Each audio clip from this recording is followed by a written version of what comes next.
2002년에 아주 즐거운 일이 있었습니다.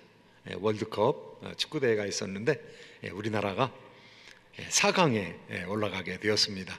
그 4강에 올라갈 때 저도 미국에 있었습니다. 미국에서 여기 다운타운에 있는 스테이플 센터, 거기에 아이를 데리고 구경을 하러 갔습니다. 참 즐거웠습니다. 게임은 3대2로 졌지만은 그래도 즐거웠습니다. 우리 백성들이, 온 민족들이, 우리 한민족이 세계 전체에서 다 기뻐하는 그런 게임이었던 것 같습니다. 그런데 3등 했던 터키는 또 얼마나 즐거웠겠습니까? 모든 선수들이 개선하는 모습이었고, 터키나 우리나라나 기쁨으로 가득 차서 게임이 끝나고 난 다음에는 터키 선수들과 우리나라 선수들이 각기 자기의 국기를 가지고 어깨동무를 하고 환영 파티를 만끽하는 그런 모습을 보았습니다. 숨겨진 얘기에 의하면 그 당시에 터키 사람들은 많이 상처가 회복이 됐다고 합니다. 그 상처는 누구에 대한 상처였는가 하면은 대한민국 사람들의, 한국 사람들에 대한 상처입니다. 터키 사람들은 우리나라를 짝사랑했습니다. 지금도 짝사랑하고 있습니다. 왜냐하면 그들이 역사 교육을 받을 때 우리나라 사람을 형제국이라고 그렇게 역사 교육을 받았습니다. 터키는 돌궐이라는 말에서 나왔습니다. 이 돌궐족들은 중앙아시아를 제패한 그런 민족입니다. 그런데 이 돌궐족의 역사나 우리나라의 상고사, 우리나라의 고대 역사나 똑같습니다. 단군에 대한 이야기 똑같습니다. 그것은 같은 민족이었다는 것입니다. 돌궐족이 중앙아시아를 제패했을 때 그 동쪽에는 고구려라는 강대한 나라가 있었습니다. 고구려와 돌궐은 형제국가였습니다. 그런데 돌궐족이 서쪽으로 세력을 펼치면서 터키까지 왔고 지금 터키라는 나라를 세우고 있는데, 터키 사람들은 아직도 역사 교육을 할 때 대한민국이 우리하고 같은 형제국가라고 그렇게 생각을 합니다. 그런데 우리는 상고사를 모르기 때문에, 이 대한민국의 고대사를 모르기 때문에, 아니 역사 교육을 시키지 않았기 때문에 우리가 어떤 존재인지를 알지를 못하고 있습니다. 터키의 통상을 위한 장관이 우리나라에 왔을 때 우리나라의 경제부처 장관들은 통상에 대한 이야기만 했습니다. 그런데 그 사람들이 터키로 돌아가 가지고는 우리는 이제 대한민국에 대한 짝사랑을 끊어야 될 때가 왔다. 그들은 우리를 형제로 도무지 대접하지 않는다. 그런데 그 이야기를 알게 되었고요. 2002년에 월드컵 축구 응원을 하면서 우리나라 사람들이 우리나라 태극기보다 더 크게 커다란 터키 국기를 만들었습니다. 그리고 터키 국기를 커다랗게 만든 것을 흔들어주고 같이 응원을 했습니다. 그런데 터키 사람들은 이 3, 4위전에서 저 광경을 다 보았습니다. 그리고 대한민국이 터키의 형제국이라는 사실을 다시 인식하게 되었던 것이죠. 최근에는 4조 원짜리 현수교, 이 서스펜션 브릿지, 금문교 같이 생긴 그런 현수교 4조짜리 공사를 한국이 수주를 했습니다. 한국하고 일본하고 경쟁을 해서 한국에게 그 일을 떨어뜨려 주었습니다. 오늘 본문의 말씀은 개선하는 얘기입니다. 승리자들의 개선의 얘기입니다. 승리하게 되면 어떻게 됩니까? 이 상처가 치유되는 것입니다. 승리하게 되면 어떻게 됩니까? 기쁨으로 충만하게 되는 것입니다. 승리하게 되면 어떻습니까? 노래하게 되는 것입니다. 여기 승리한 사람들의 모습은 하얀 옷을 입었고요, 개선하는 사람들의 아름다운 옷입니다. 그 다음에 종려나무 가지를 흔들고 있습니다. 종려나무 가지를 흔드는 것은 승리하고 지금 돌아왔다는 것입니다. 그리고 노래를 하고 있는데요, 개성가를 크게 부르고 있는 것입니다. 오늘 여기에 기록되어진 말씀은 이전 시간에 배운 말씀과 짝을 이루는 말씀입니다. 14만 4천이 구원받는 이야기, 그리고 셀 수 없는 수많은 사람들이 천국으로 입성하는 이야기, 이 두 가지가 같은 이야기입니다. 같은 이야기를 다른 관점에서 설명하고 있는 것이죠. 하나는 유대인들이 이해할 수 있는 관점에서 14만 4천에 인치는 이야기. 그런데 셀 수 없는 많은 민족들 가운데서 셀 수 없는 사람들이 하나님 앞에로 나오는 개선의 이야기. 한 이야기는 14만 4천이 땅에서 인을 받는 이야기. 그런데 수많은 민족으로부터 나온 사람들이 하늘에서 승리를 누리는 이야기. 14만 4천의 이야기는 전투적인 교회의 모습입니다. 그런데 오늘 흰 옷 입은 사람들이 하나님 보좌 앞에 서는 그 이야기는 이제 승리한 교회의 모습입니다. 이것을 유대인들도 깨달을 수 있게끔, 또 이방인들도 깨달을 수 있게끔 동일한 사건을 두 가지 관점에서 묘사하고 있는 것이죠. 자, 그럼 개선하는 사람들의 모습은 어떤 특징을 가지고 있습니까? 첫 번째는 이 사람들이 예배한다는 것입니다. 이 사람들이 노래한다는 것입니다. 이 사람들이 개선가를 부른다는 것입니다. 그러니까 오늘 본문의 말씀은 개선가를 부르면서, 찬양을 부르면서, 예배하면서 하나님에게 나오는 그런 모습을 계시하고 있습니다. 어떻게 찬송을 부르고 있습니까? 10절 말씀, 10절 말씀 같이 한번 읽어보시도록 하겠습니다. 시작. 큰 소리로 외쳐 이르되 구원하심이 보좌에 앉으신 우리 하나님과 어린 양에게 있도다 하니. 큰 소리로 외쳐서 부른다고 하는 것이죠. 전쟁에 이기면 얼마나 즐겁겠습니까? 경기에 이기는 것도 즐거운데 전쟁에 이기면, 아니 우리가 구원을 받는다면, 천국에 이르게 된다면 얼마나 기쁘겠습니까? 그러니까 오늘 적혀 있는 것처럼 구원을 허락하여 주신, 우리에게 구원을 허락하여 주신, 여기 본문의 말씀 그대로입니다. 구원하심이 보좌에 앉으신 하나님과 그 어린 양에게 있도다. 우리 부르는 그런 복음성가에도 있죠. 구원하심이 보좌에 앉으신 우리 하나님과 어린 양께 있도다.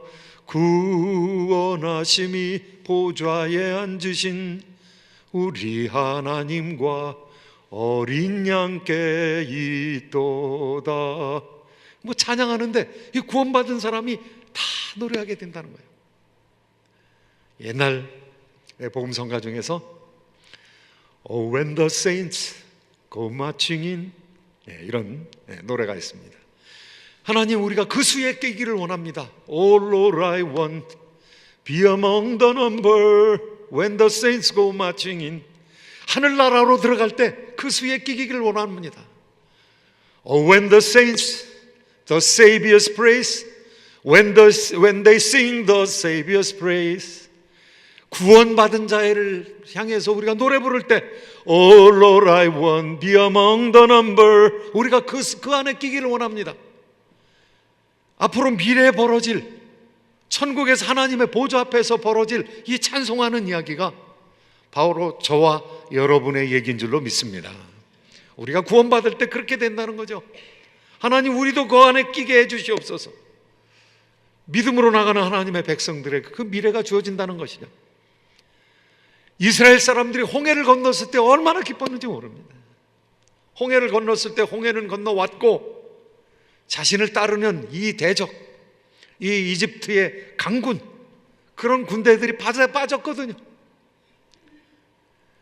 그 광경을 바라보면서 모세가 노래를 부르고요, 미리암이 노래를 부릅니다. 온 백성이 함께 노래를 부르는 것이죠. 하나님의 백성들은 어떤 노래를 부릅니까? 하나님, 우리를 구원하여 주셔서 감사합니다. 구원하심이 우리 하나님 아버지와 보좌에 앉으신 하나님 아버지와 어린 양에게 있습니다. 하나님께 영광 돌리는 거죠. 그런데 거기서 그냥 찬송이 끝나는 것이 아니라 이어지는 찬송이 있습니다. 하나님의 보좌와 그 보좌를 둘러싼 구원받은 사람들이 함께 영광을 돌릴 때 그 주변에 수많은 천사들이 있었습니다. 그 수많은 천사들이 같이 찬양하고 있다는 것이죠. 11절 말씀, 12절 말씀 그 찬송의 광경이 이렇게 표현되어 있습니다. 함께 읽겠습니다. 시작. 모든 천사가 보좌와 장로들과 네 생물의 주위에 서 있다가 보좌 앞에 엎드려 얼굴을 대고 하나님께 경배하여 이르되 아멘. 찬송과 영광과 지혜와 감사와 존귀와 권능과 힘이 우리 하나님께 세세토록 있을지어다. 아멘 하더라. 예, 사람이 부르는, 구원받은 사람들, 흰옷 입은 사람들이 부르는, 보좌 앞에 있는, 어린 양 앞에 있는 그 사람들이 부르는 찬송을 들으면서 수많은 천사들이 아멘으로 화답한다는 거예요. 아멘 하고 자신들도 노래한다는 거예요. 천사들의 화답하는 찬양이 나오고 있는데요, 천사가 하나님을 찬양합니다. 성삼위 하나님을 찬양하는데 7가지로 찬양한다는 것이죠. 찬송과 지혜와, 여기 오늘 말씀 가운데 보면 찬송과 지혜와 영광과 감사와 존귀와 힘과 능력이 하나님께 있습니다. 오직 하나님께 있습니다. 이렇게 찬송한다는 것이죠. 그리고 아멘 한다는 거예요. 아멘으로 시작해서 아멘으로 끝나고 7가지 제목으로 하나님을 찬송한다. 완전하게, 완벽하게 하나님께 찬송한다는 것이죠. 그 찬송이 울려 퍼질 때 참으로 온 천국이 울리면서 기뻐하는 것이죠. 이 찬송이 저는 1분으로 2분으로 끝난다고 생각하지 않습니다. 이 세상에서 김일성 찬양하는데 막 울면서 찬양하는, 막 뛰면서 찬양하는데 자기 신발 벗겨지는지 모르고 막 찬양하는데, 지금은 현대로 올수록 세속화되어 버렸습니다. 그래서 하나님을 의식하지 아니하고 살아가는 사람이 너무 때가 많이 묻었다는 거죠. 너무 옷이 더러워졌다는 것이죠. 그런데 그 옷을 어떻게 빨 수가 있느냐? 이 죄로 물든 옷은 피로밖에 빨 수가 없습니다. 기름때는 휘발유로 이 가스를 사용을 해가지고 휘발유에 빠르면 이게 집니다. 벤젠이나 이 강력한 기름으로 기름때를 뺍니다. 그런데 죄의 때는 안 빠져요. 죄의 때는 오직 예수 그리스도의 피로만 세탁받을 수 있는 것이죠. 어떻게 사람들이 자기 옷을 희게, 눈과 같이 희게 만들 수 있었는가? 예수 그리스도의 피로 빨았다는 것이죠. 하나님의 은혜로 빨게 되었다는 것이죠. 오라, 우리가 서로 변론하자. 너희의 죄가 피와 같이 붉을지라도 눈과 같이 희어질 것이요 주홍같이 붉을지라도 양털같이 희리라.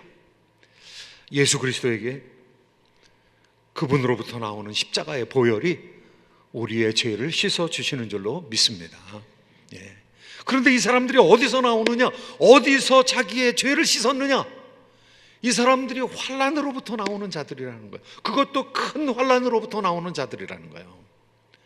이 사람이 좋은 환경에서 그냥 온실 같은 데서 자라면 사람이 클 것 같은데 그렇지 않습니다. 이 사람은 죄로 허물져 있기 때문에요, 자극이 없으면 회개하지 않습니다. 변화되지 않습니다. 이 하나님의 백성들이 흰옷을 입고 나오는데 환난 가운데서 나오는 사람들이라는 거예요. 환난 가운데서 자기의 피를 빠른 사람이라는 거예요. 저는 시편 23편을 보면 참 신비롭습니다. 여호와는 나의 목자시니 내게 부족함이 없으리로다. 그가 나를 푸른 초장에 누이시며 그가 나를 쉴 만한 물가로 인도하시는, 이 얼마나 좋습니까? 내가 사망의 음침한 골짜기를 다닐지라도 해를 두려워하지 아니할 것은 주께서 나와 함께 하심이라. 여기 주께서라는 말은요, 원어상에는 you입니다. you, 당신이 나와 함께 하십니다. 근데 사람이 좋은 환경에 살아가면 하나님께 영광 돌리고 찬양하고 기뻐하고 하나님과의 친밀감이 더해질 것 같은데 천만의 말씀입니다. 사람은 그렇게 간단하지 않습니다. 푸른 초장으로 맑은 시냇 물가로 인도해 주시면 사람이 감사가 넘쳐날 것 같은데 그렇지 않다니까요. 건강한 사람은 자기 건강이 그냥 저절로 생긴 줄 안다니까요. 부자가 된 사람은 자기가 원래부터 부자였는지 안다니까요. 그렇게 안 살면은, 부자로 안 살면은 섭섭하게 생각한다니까요. 그러니까 푸른 초장 맑은 시냇물로 물가로 다니면서는 그가 나를 푸른 초장에, 3인칭이에요. 하나님이 3인칭이에요. 멀리 계신 당신이에요. 아니, 하나님 회방이나 놓지 마세요. 멀리 계신 당신이에요. 그런데 사망의 음침한 골짜기를 다니게 되니까 사람이 변하는 거예요. 하나님을 붙드는 거예요. 내가 사망의 음침한 골짜기를 다닐지라도 해를 두려워할 것은 주께서 나와 함께 하심이라. You are with me. You are with me. 주의 막대기와 지팡이, Your staff. 이 주님 거란, 이 주님을 주님으로 부르기 시작하면 나와 그분의 관계가 아니라, 나와 3인칭의 관계가 아니라 나와 2인칭의 관계, 나와 너의 관계, 나와 당신의 관계, 인격적인 관계라는 거죠. 환난을 통해서 사람들이 성숙하게 된다는 거예요. 환난을 통해서 하나님을 붙들게 된다는 것이죠. 환난을 통해서 하나님과 밀접한 관계가 된다는 것이죠. 환난을 통해서 자기의 죄를 씻는다는 것이죠. 환난을 통해서 회개한다는 것이죠. 환난을 통해서 성숙하게 된다는 것이죠. 이 환난의 훈련을 통해서 하나님 앞에 바로 세워진다는 것이죠. 이 환난을 통해서 하나님 앞에 인격의 중량이 생긴다는 것이죠. 환난을 통해서 내가 깎여진다는 것이죠. 이 환난을 통해서 정금같이 빛난다는 것이죠. 이것이 역사의 신비입니다. 이것이 우리의 신앙의 역사의 신비이고 우리 인격의 신비입니다. 하얀 옷을 입은 사람들, 환난을 통과해서 나오는 사람이라는 것이죠. 세 번째는요, 이 환난을 통해서 나온 흰 옷 입은 사람들에게 하나님께서 안식을 주신다는 거예요. 안식을. 이 환난 가운데서 그냥 거꾸러지게 만드는 것이 아니라, 천국에서도 우리에게 안식을 주시지만은 환난 가운데서도 안식을 주신다는 것이죠. 이 안식을 주시는 이야기를 출애굽의 사건으로 비유하고 있습니다. 출애굽 사건, 하나님의 백성들이 광야를 40년 동안 통과하는 건 굉장히 힘든 일, 평생의 힘든 일입니다. 이 40년 동안 훈련받는다는 거 평생의 힘든 일인데, 그런데 놀랍게도 하나님께서 구름 기둥과 불 기둥으로 함께 하셨습니다. 만나와 메추라기를 먹게 하여 주셨습니다. 신비하게 먹게 하여 주셨습니다. 그런데 오늘 본문 말씀해 보니까 하나님께서 앞으로 구원하실 예표가 광야의 생활이었다는 것이죠. 하나님께서 새롭게 출애굽하겠다는 거죠. 천국으로 이끄는 새로운 출애굽으로 너희를 인도하리라. 그래서 너희가 내 장막 가운데 있으리라. 내가 너희들과 함께 있으리라. 오늘 하나님께서 위로를 우리에게 허락해 주시는데요. 16절 말씀, 15절 말씀, 16절 말씀 같이 한번 읽으시도록 하겠습니다. 시작. 그러므로 그들이 하나님의 보좌 앞에 있고 또 그의 성전에서 밤낮 하나님을 섬김에 보좌에 앉으시니가 그들 위에 장막을 치시리니 그들이 다시는 줄이지도 아니하며 목마르지도 아니하고 해나 아무 뜨거운 기운에 상하지도 아니하리니. 앞으로 우리에게 벌어질 천국의 놀라운 일입니다. 하나님께서 장막을 치겠다는 것입니다. 이 장막은 텐트입니다. 이 장막은 초막입니다. 하나님께서 우리에게 장막을 허락하여 주실 때 그 장막의 상징은, 성전의 상징은, 이 거룩한 집의 상징은 그 상징에 하나님의 임재가 있다는 것이죠. 하나님의 집에는 하나님의 임재가 있다는, 하나님의 영광이 있다는 것이죠. 그 하나님의 영광을 이스라엘 사람들은 쉐키나라고 얘기했습니다. 쉬카이는 하나님의 임재가 있다는, 하나님의 임재가 있으면은요 그곳에 평안이 있는 것입니다. 그곳에 안전이 있는 것입니다. 그곳에 보호가 있는 것이죠. 하나님 장막에 거하고 있는 것입니다. 하나님의 보호의 날개 속에 들어가 있는 것이죠. 그래서 그곳에서 안식하게 될 것이라는 겁니다. 그 이전에는 어땠습니까? 험한 환난의 길을 통과해 나왔죠. 그런데 그 환난 가운데서 하나님께서 우리를 지켜주셨거든요. 출애굽 이후에 하나님의 백성들을 구름 기둥과 불 기둥으로 지켜주셨거든요. 그래서 낮에 해가 상치 아니하게 하셨고 밤에 달, 밤에 추위가 상치 아니하게 하나님께서 보호해 주셨거든요. 천국에서는 영원한 보호를 받게 된다는 것이죠. 그리고 위로를 받게 된다는 것이죠. 마지막 절 17절 말씀 함께 읽겠습니다. 17절 말씀 함께 함께 읽습니다. 시작. 이는 보좌 가운데 계신 어린 양이 그들의 목자가 되사 생명수 샘으로 인도하시고 하나님께서 그들의 눈에서 모든 눈물을 씻어주실 것임이라. 모든 눈물을 씻어주실 것입니다. 이 얼마나 큰 위로입니까? 여러분 우셨죠? 여러분 힘드셨죠? 지금도 고통스러우시죠? 좌절을 경험하셨죠? 인종차별을 경험하셨죠? 어려움을 경험하셨죠? 지금도 어려우시죠? 그런데 그 눈물을 씻어주신다는 것이죠. 위로해 주신다는 거죠. 눈물 씻어주신다. 제가 한 달 전에, 조금 더 지났나요? 제 선배 목사님이 돌아가셨습니다. 저보다 나이가 5살이 많으세요. 토렌스 좋은교회 김바울 목사님이 돌아가셨어요. 위급하다고 그래서 아내와 함께 제가 시신을 보러 갔습니다. 뭐 살아있는 줄 알고 갔죠. 그런데 가서 들어가 보니까 거기 사모님하고 다른 친구 목사님하고 가족들이 나오더라고요. 나오는 걸 보고 돌아가셨구나 하고 들어가서 그 목사님을 보았습니다.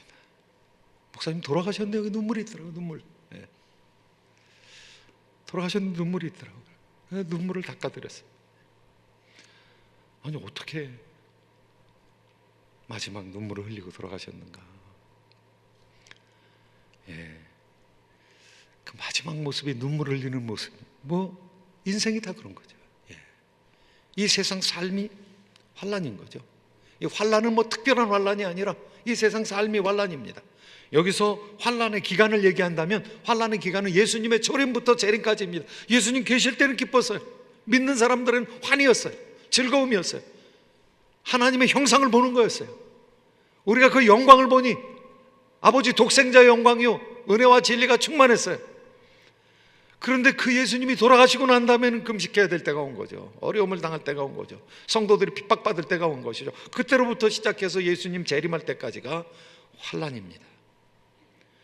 그 환난의 특징은 7개의 도장을 떼면서 인을 떼는 환난, 7인의 환난, 그리고 7인의 7번째 인이 프리즘처럼 샥 갈라지면서 7나팔의 환난이 됩니다. 7인의 환난 때는요 지구상의 4분의 1이 고통을 당했습니다. 그런데 나팔의 환난에서는요 지구의 3분의 1이 고통을 당합니다. 그리고 마지막 7번째 나팔의 환난이 또 프리즘처럼 갈라지면서 7개 대접 환난이 됩니다. 4분의 1, 3분의 1, 그 다음에는 지구 전체가 어려움을 당하게 되죠.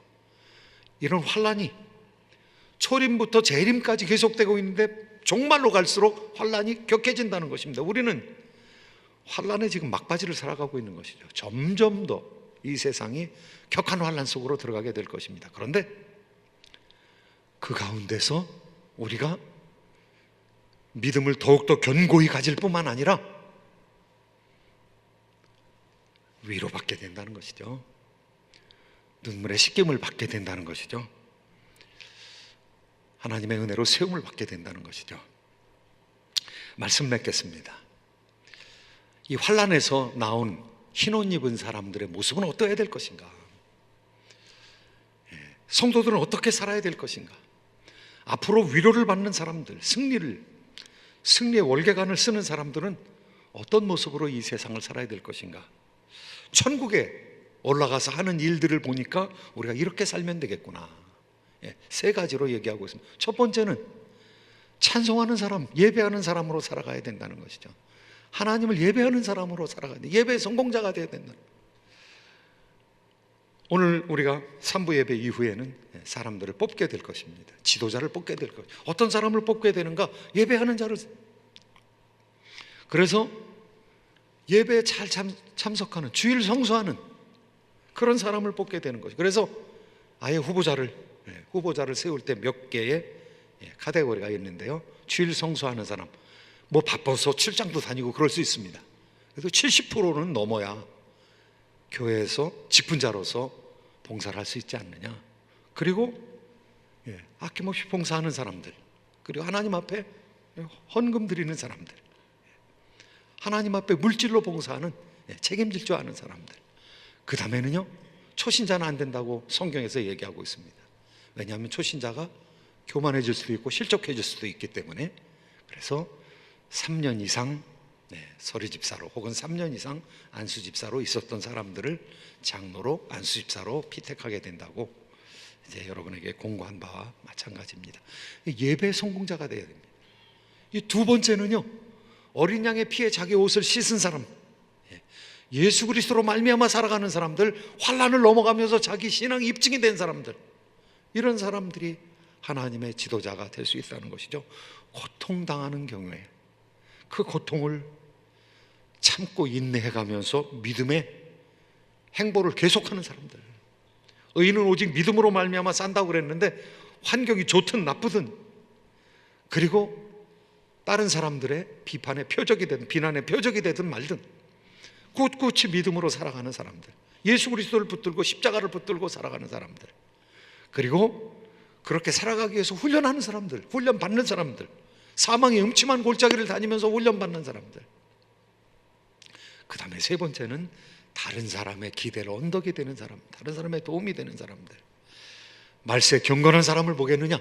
그 경건한 사람은 환난 중에서 고아와 과부를 돌보는 사람이라고 그랬거든요. 이 충현이라는 말이, 이 충성할 충자에다가 현은 언덕이라는 말입니다. 우리가 이든 헐스트에 살고 있습니다. 이든 헐스트, 기쁨의 동산이라는 것이죠. 에덴 동산인데 기쁨의 동산입니다. 그런데 우리 충현이라는 말은요, 로열 헐스트입니다. 하나님께 충성하는 사람들이 모인 언덕입니다. 로열 헐스트에 우리가 살아가고 있는 것이죠. 하나님 앞에 충성스러운 사람은 어떻습니까? 하나님의 백성들을 위해서 기대의 언덕이 되는 사람, 도움이 되는 사람들인 것이죠. 사랑하는 성도 여러분, 우리도 하나님 앞 보좌 앞에 서게 되는 흰 옷 입은 승리자가 되는데, 나도 여러분도 그 사람들 가운데 끼어 있기를 예수님의 이름으로 축복합니다. 그리고 그와 같은 삶을 승리롭게 살아가는 저와 여러분 되기를 예수님의 이름으로 축복합니다. 기도하겠습니다.